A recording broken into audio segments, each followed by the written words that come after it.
সবাইকে জানাই ছট পূজার শুভেচ্ছা ও ভালোবাসা। তো হ্যাপি ছট পূজা সবাইকে।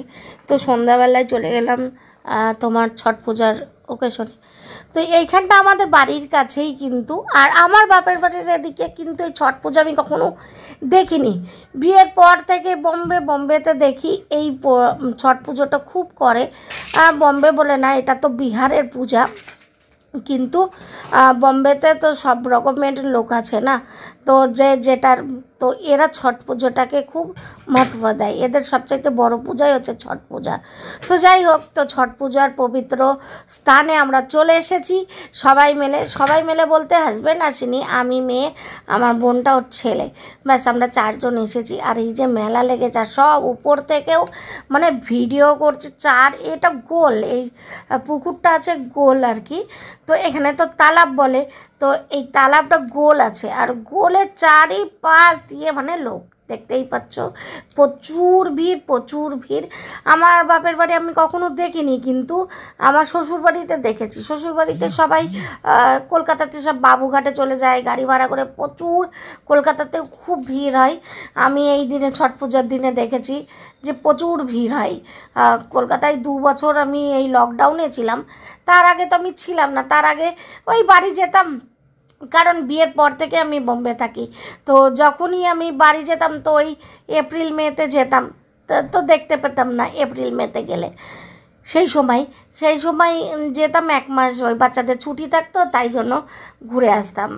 তো এই সময় ঘুরে আসতাম, আর পরে আর যাওয়া হতো না, কারণ পড়াশোনা থাকে, হয় না। তো আমি 2 বছর ওই লকডাউনে গিয়ে যখন দেশে গিয়ে ফেঁসে গেছিলাম, তখন আমি ওই লকডাউনে তোমার ওই দেশে দেখেছি মানে কী হারে পুজো করে মানুষ, যেটা দেখো যাকে যেটা মানে আর কি। তো বিহারের লোক ছট পূজাটাকে বহুত महत्व দেয়। আর আমাদের যেমনি কলকাতার লোক সব দুর্গা পুজোটাকে বেশি महत्व দেয়। দুর্গা পুজো না হলে পান্ডালে আর ওই রকম পুজো তো আর কোথাও হয় না এখানে, তাই আমি দেখি এই। তো খুবই ভালো লাগে ছট পূজা, এদের এই ছট পূজাটা এরা খুব জোরো সোরো সে মানায়। আর এই যে টিচার চলে এসেছে, টিচারও ছিল, এটা মেয়ে টিউশন পড়ায় টিচার। টিউশন পড়ায় বলতে ছেলেটাও, বোনের ছেলেটাও পড়ে, আমার মেয়েটাও। এই যে হাই বলে দিচ্ছে টিচার। তো টিচারও চলে এসছে, টিচারাই ওরাও ওই ভাইয়া, তো ওরাও ছট পূজা করে না, তো ওরা অনেক আগেই এসেছিলো, ওই জন্য চলে যাচ্ছে। আর আমরা এই তো আসলাম আর কি, দেরি হয়ে গেছে, ঘরের কাজ সারতে দেরি হয়ে যায়। তো যাই হোক, ছট পূজায় চলে এসেছি। এসে তো এই যে দেখছি, দেখে তো অবাক, পা ফেলার জায়গা নেই, এত ভিড় দেখতেই পাচ্ছ তোমরা, কি আরে ভিড় রয়েছে, মানে প্রচুর পরিমাণে ভিড়। অন্য দিন এই তালাবটায় অত ভিড় থাকে না, আজকে প্রচুর ভিড়, আর সবাই পুজো করছে। দেখো যে যার, এটা তো বাচ্চাদের জন্য এই পুজোটা করে ছটি মাইয়া। আমি তো শুনেছি যে কার্তিক ঠাকুরের, সূর্যদেবকে যেহেতু এরা সূর্য অস্তর সময়ও পুজো করে, সূর্য উঠে তখনও পুজো করে, আর সূর্য যখন ডুবে যায় তখনও পুজো করে, মানে এদের পূজার নিয়মটাই এইরকম, দুটো সময়ই এরা পুজো করে আর কি। তো যাই হোক, এটা সূর্যদেবের, আমরা মনে করতাম আগে সূর্যদেবের পুজো, বলে নাকি এটা সূর্যদেবের পুজো নয়, বলে নাকি এটা কার্তিক ঠাকুর আর বউ যে আর কি, ওয়াইফ, তা ছোটি মাইয়া ওনার নাম। তো ছোটি মাইয়া, আর উনি নাকি বাচ্চাদের ভালোবাসার, বাচ্চাদের মানে ভালো থাকার যে আশীর্বাদটা উনি নাকি দিয়েছে। যাই হোক, কথাটাই এইরকমই, আমি অত বলতেও পারবো না ভালোভাবে। তো মা ছটি মাইয়া আমাকে মাফ করে দেখ, ভালো করে বলতে পারছি না। তো যাই হোক, তোমরা কারা কারা ছট পুজো করো? আমরা তো করি না, কিন্তু আমি চলে এসেছিলাম আমাদের বাড়ির কাছেই এই তালাবটা, মানে পুকুরটা আর কি, বাড়ির কাছেই, ওই জন্য দেখেছো পুরা চারিপাশটা মানে গোল হয়ে লোকারণ্যে, পা ফেলার জায়গা নেই, প্রচুর পরিমাণে ভিড়। আমি যখন আমার মা মারা গেছিলো তখন আমি কাজ করলাম, তখন বাড়িতে ঘরে কাজ করেছি, কিন্তু আমি এখান থেকে মানে ওই যে খাবার টাবার দিতে হয় না, তো এইখানে সবাই দেয়, কিন্তু এখানটায় তো আমিও এইখানটাই এসেছিলাম বাড়ির কাছে বলে, বেশি দূর না, দেখো নদী নালায় তো করতে হয়, কিন্তু আজকাল পুকুর পুকুর ছাড়া কোথায় পাবে, আর পুকুরও সেরকম থাকে না, কিন্তু এইখানে একটা পুকুর আছে। আর লোকে তো আজকের দিনে জুহুতে প্রচুর ভিড় হবে, প্রচুর জুহুতে ভিড় আজকের দিনে। তো জুহুতে আমি তো প্রথম শুরুবার যখন আমাকে বিয়ে করে নিয়ে এসেছিলো তখন আমি জুহুতেই ছিলাম। জুহু জুহুতে তখন আমি 2-2.5 বছর জুহুতে ছিলাম। ওই জায়গাটা খুবই ভালো, জুহুর মতন পশ এরিয়া। আর জুহুতে কারা কারা গেছো অবশ্যই জানাবে, বম্বে জুহু চৌপাটি কারা কারা গেছো সেটা অবশ্যই কমেন্ট করে জানবে। আর সব তো হিরো হিরোইনদের ঘর জুহু চৌপাটির ওখানে, অনেক প্রচুর লোক, প্রচুর যত হিরো হিরোইনদের দেখবে তখন তখন আমি ওখানে 2.5 বছর, ওইখানে 2.5-3 বছর আমি ছিলাম। আমার হাজব্যান্ড নিয়ে এসে, আর হরেকৃষ্ণ মন্দির ওখানেই, ইস্কন মন্দির, তো ইস্কন মন্দিরেও আমরা রবিবার রবিবার নিয়ে যেতাম, কারণ আমার হাজব্যান্ড ওখানেই কাজ করতো হরেকৃষ্ণ মন্দিরে। তাই তো এই যে স্বামীদের পুজো করছে, বুঝেছো, জলে দাঁড়িয়ে অনেকক্ষণ দাঁড়িয়ে থাকতে হয়, ওই আমি কন্টিনিউ দেখছি। আমি দেখো এতদিন রয়েছি কিন্তু আমি কাছে থেকে এই পুজোগুলো দেখিনি, আজকে দেখছি। এতদিন থেকে আমি বম্বে, যত বছর তো জন্মিয়ে আমি দেশে না ছিলাম তার চাইতে বেশি তো আমি তার চাইতে বেশি আমি বম্বেই কাটিয়ে দিলাম। তো যাই হোক, তো এই পুজোটা দেখছি আমি, খুব গড় সেই পুজোটা দেখলাম যে কিভাবে জলের মধ্যে দাঁড়িয়ে স্বামীকে পুজো করছে, কিভাবে ফলের ঝুড়ি নিয়ে। তো এটা একটা সত্যিকারে বলে না, যারা মন থেকে যাকে ভরসা করে, তো ছটি মায়াকে খুবই ভরসা বিশ্বাস করে, তাই আজকে দেখো ছটি মায়ের সবার সব যায় বিহারে পুরা মানে গুণগান। ছটি এরা কোনো সময় কোনো কিছুতে করুক বা না করুক, কিন্তু ছটি মায়ের পুজোতে এরা, ছট পুজোতে খুব ধুমধাম সে করে আর কি, দেখেছি। তো এখানেও খুব গানা বাজনা চলছে। আর ওই লেডিসটা না বসতে পারছে না, কেন বসতে পারছে না জানো?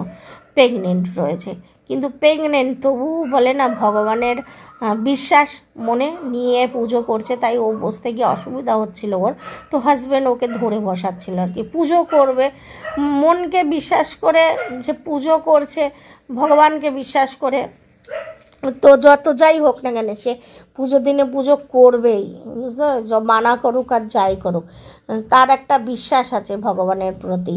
তো ওই জন্যই তো আজকে এই অবস্থায় তবুও সে পুজো করছে, তাই বসতেও পারছে না, হাজব্যান্ড ওকে ধরিয়ে বসিয়ে দিচ্ছিল, ওই জিনিসটাই দেখছিলাম। আর এদিকে দুই দিকেই চলছিল মানে ভজন, বলে শিব ভগবানের কথা ইধার, এই যে শিব ভগবানের কথা চলছে। কথা বলতে কি, আমরা জানি, আমরা ছোটোবেলায় দেখে এসেছি রাসলীলা, আমরা যেটা বলতাম রাসলীলা, আমাদের ওখানে ওই যে গান বাজনা হতো আর ওই রাসলীলা হতো। এখানে শিব ভগবানের এই যে লীলা চলছে। আর ওই সাইডে কিন্তু আমি ওইটা নিইনি, এমনিও কপিরাইট আসবে বলে আমি সব আওয়াজ মিউট করে দিয়েছি। আর ওই সাইডে চলছে মিউজিক, গান চলছে, ভোজপুরি ছটি মাইয়ার মিউজিক গান চলছে ওদিকে, মানে দোনো তরফ। এখানে বড় বড় বিহারির রয়েছে না, তো তাদের নিজের বলে না ঘাটের পয়সা খরচা করে নিজেরা এইসব আর কি করছে। তো বোম্বাই তো বিহারি ভैया বাঙালি সবই তো ভরা, সব রকমই যাদের লোক রয়েছে, সবাই সব রকম। দেখো যে যেটা পারে সে সেটা করে, তার জন্য না, কিন্তু এটা এই ছটের দিনকে আমি এইখানটাই, আমি এতদিন থেকে রয়েছি কিন্তু আসি না। আজকে ওই বোনটা বললো আর মেয়েটাও বলছিল চলো চলো, তাহলে চল ঘুরে আসি। তো এসে দেখি এই যে পরিস্থিতি, মানে এই যে দেখে খুব সুন্দর লাগছিল জানো, এই যে শঙ্কর ভগবান এই যে ছাই বলে না, তো নিয়ে যে লীলা কীর্তন ডান্স করে সেইগুলোই দেখাচ্ছে আর কি, শিব ভগবানের লীলা। সত্যিকারে ভগবানের লীলা কেউ জানে না। ওই যে লোকের ভিতরে এসে এই যে শিব ভগবানের এই যে এই কর্তব্যটা খুব সুন্দর লাগছিল, দেখাই যায় না, এত ভিড়, প্রচণ্ড ভিড়, পা ফেলতে পারছি না, এত ভিড় রয়েছে। এখানেও ভিড়, লোকে লোকারণ নেই, মিউজিকের কাছে কিন্তু কোনো ভিড় ছিল না। ছটি মায়ার যেখানে গান বাজনাও ছিল না ওখানে অতটা নেই, কিন্তু এইখানটায় শিব ভগবানের যেখানে এই যে চলছে রাসলীলা, যাই হোক, তো এইটাই পুরা ভিড়, বুঝতে পেরেছো? এখানে প্রচুর ভিড়, এই যে ডান্স সব কিছু হচ্ছে। আমার তো খুব ভালো লাগলো, কারণ আমি আসি না, আর আজকে এসে এই জিনিসগুলো দেখে খুবই ভালো লাগছিল। তো তোমাদের কেমন লাগলো অবশ্যই কমেন্ট করে জানাবে, তোমাদের কেমন লাগলো ভিডিওটা। ছট পুজোতে তোমরা তোমাদের ওখানেও এরকম কিছু হয়েছে নাকি? এটা বোম্বাই মহারাষ্ট্র, এই আমরা যেখানে থাকি বোম্বাই মহারাষ্ট্রে, আর নাম করা জায়গায় আমরা যেখানে এখন আছি, আমরা নাম করা জায়গাতে রয়েছি।